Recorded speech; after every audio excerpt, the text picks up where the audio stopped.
I wasn't as surprised as I think some people were last year. I thought defensively they were going to be better than people expected. I knew that Morris Claiborne had a great offseason.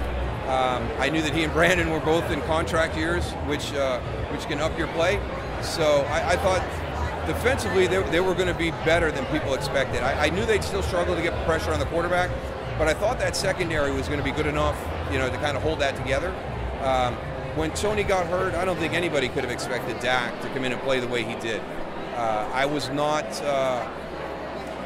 expecting Ezekiel to have the impact he had.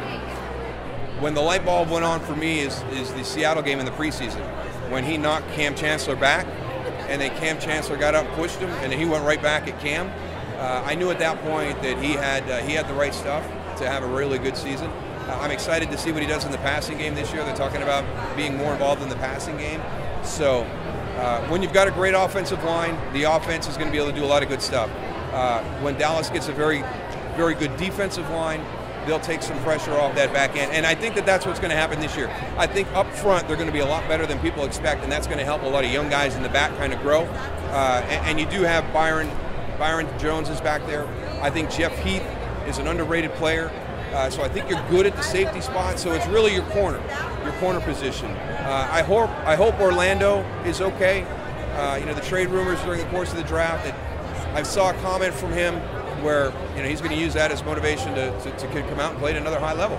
He's been the most consistent guy back there in the secondary when he's been healthy. I think he brings an edge to the defense that when he's not in the lineup, they're not as good. So I think Orlando definitely has to be a part of that secondary, and if he is, I think that defense is going to be fine.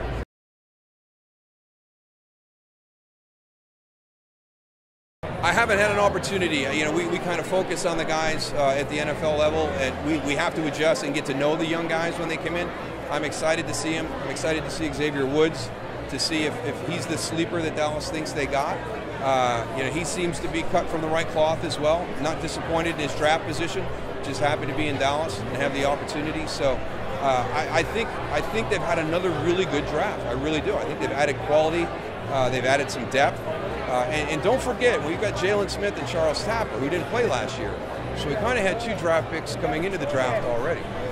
Yeah.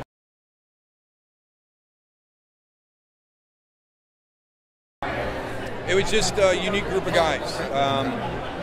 You know, there's so many things that happen to those teams. You know, when you talk about Emmitt, you got to go to the Giants game at the end of the season to clinch the NFC East and get the bye, playing with a bad shoulder. You know, I don't think he ever got enough credit for being as tough as he was. You know, it's kind of funny. He's too slow. He's too small. He's not durable enough coming out of college, and he proved everybody wrong. You know, you don't become the all-time leader in the NFL as a running back for rushing yards without being durable. And I think that was one of the big question marks that people had. So he took care of his body. He worked hard. He was a weight room guy. So just a special group of guys. Just a really unique, special group of guys.